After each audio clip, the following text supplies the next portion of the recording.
Hello and welcome back to another video by the Last Thoughts blog. Tonight I am joined by Reese as we go through our half season review.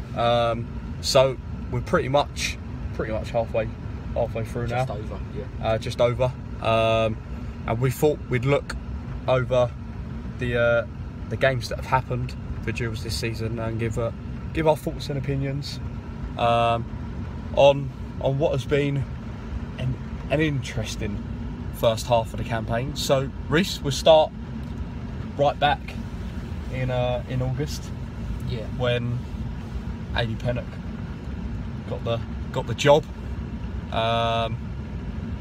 Obviously, all our first thoughts were this isn't going to last very long. Yeah.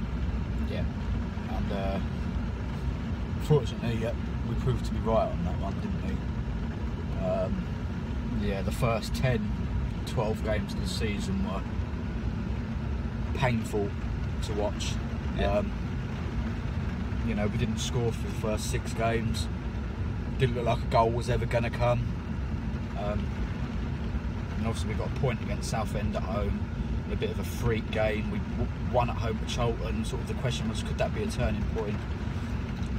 Didn't seem to be the case. 3-0 defeat at Oxford, 3-0 defeat at Rochdale, and ultimately the chairman in the end made the 100% correct and absolutely necessary decision to show Penn at the door. Otherwise, did you find it quite concerning that it was left to Rochdale for the chairman to watch an hour of the game when I follow and think that's bad? Well, we all said that he should have, once after that Northampton game at the end of last season, he should have gone. Yeah, I know we stayed up. That wasn't through any doing of Adrian Pennock. No, because our form when he took over was that of a relegation side, and it was just, I think, good fortune's the wrong term, because ultimately there were 4 teams worse than us. But maybe it was good fortune in the sense that there were somehow 4 teams that were poorer than us. Yeah.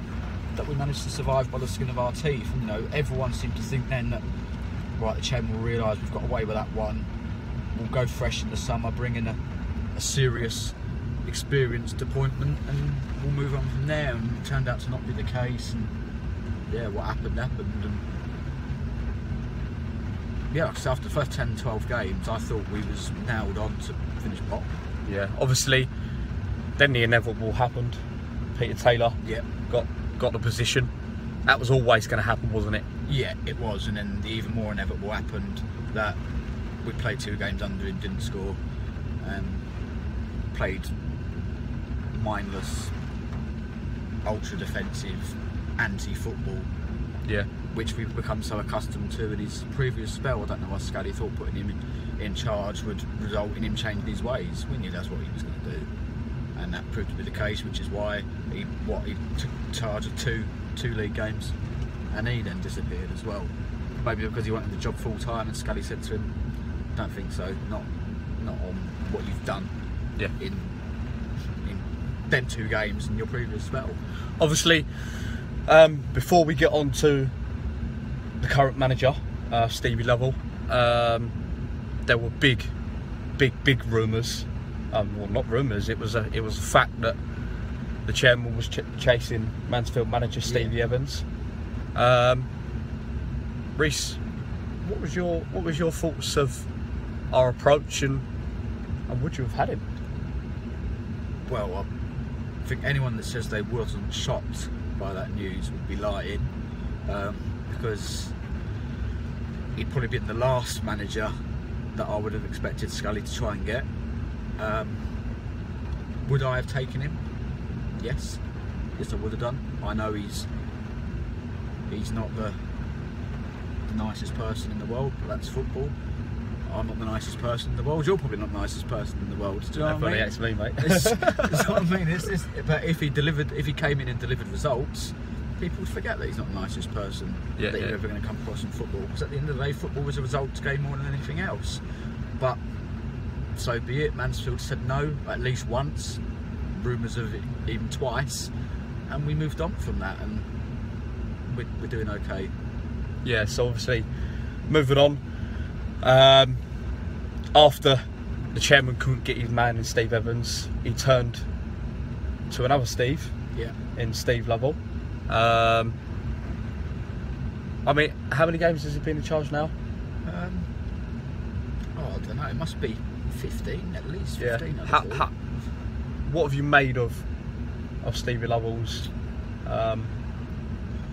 first? Yeah, about 15 games in charge. Well, he's, to credit him, right now I think we're 17, 4 points off the bottom four, which is a really good achievement from him. Because I was convinced we was getting relegated when the day Taylor left. Obviously, it wasn't an overwhelming.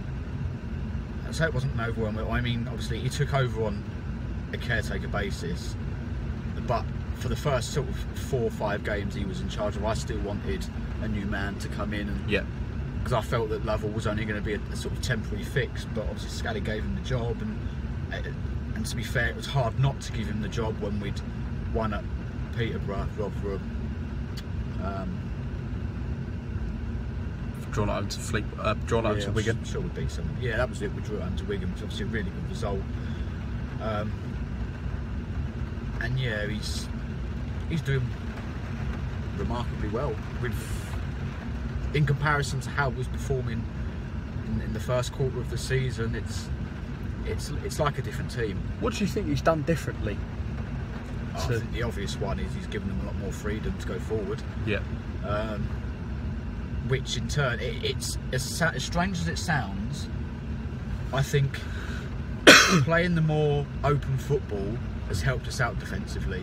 I know that sounds really sort of counterproductive, but at this level, if you spend 90 minutes defending on the edge of your own box, you will eventually lose concentration and cave in. Yeah.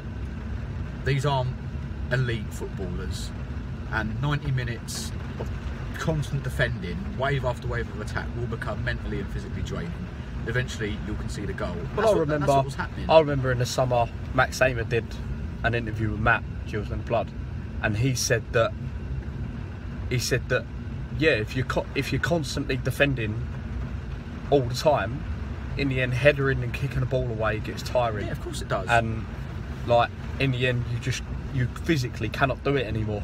Whereas playing the way Lovell's coming and got us playing, for one, we're spending more time on the ball because we're trying to play. We're spending more time on the ball higher up the field, which means the ball's further away from our goal, so we can't concede. Yeah. So as a result, the defence aren't being worked as often. And I mean, under Taylor and Pennock, there was the stat out there that Holy had faced more shots on target than any other goalkeeper in England. But since Lovell's taken over, I'm not noticing him being tested quite as often. No. So it's obviously working in that sense, and he's struck quite a good balance where we've not lost that. Because even on Pennock and Taylor, it was very much we was too negative and couldn't score. The defensive record was okay, and it still is now.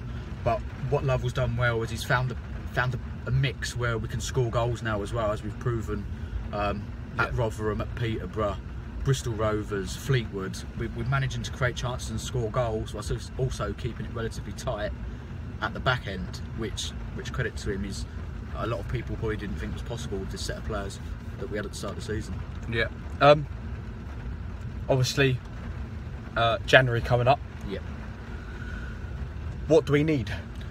I'd like another left back for cover more than anything else. So we've got Garms, who we all know he's had his injury issues. So how much we'll be able to get out of him in the second half of the season remains to be seen. I would like another striker. One, it's always good competition. One, a sort of pacey striker would offer us something different to what we already have. We don't have a lot of strikers anyway. You see again today, with the Oxford game, Wilkinson took a heavy tackle on his ankle and looked to be struggling again. And then he takes that, and then if Eves was to get injured the next week, and we're right down to the bare bones of strikers. And ultimately, it's goals that win your game. So to have an extra option there, I think would be really useful in the second half of the season. And maybe a pacey winger, I think would be nice. I've said before, Wagstaff's injury prone as well, which is a problem. But both him and Martin, they're good footballers, but they're not really the type that are gonna go past the man, burst past the man with speed and then deliver across into the box. And I think that's maybe something that, in doing so, we might be able to get even more out of Eves, because although Eves' goal record's good, I still think he spends too much time chasing the ball into those wide areas as opposed to being in the middle to receiving the ball from wide himself. So yeah, that's probably the three types of players that I would personally look to try and find in January, probably on loan more than anything else. So that is our half-season review. If you've got any opinions, anything that you wanna send in to us, please do. We're always open to them. Thank you for watching.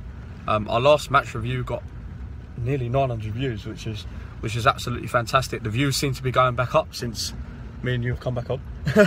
No, I'm joking. But yeah, keep supporting us. Thank you for all your support for the first half of this season. Over 600 subscribers now, which is absolutely brilliant. Keep liking, keep watching, and keep subscribing. And lastly, up the Gills.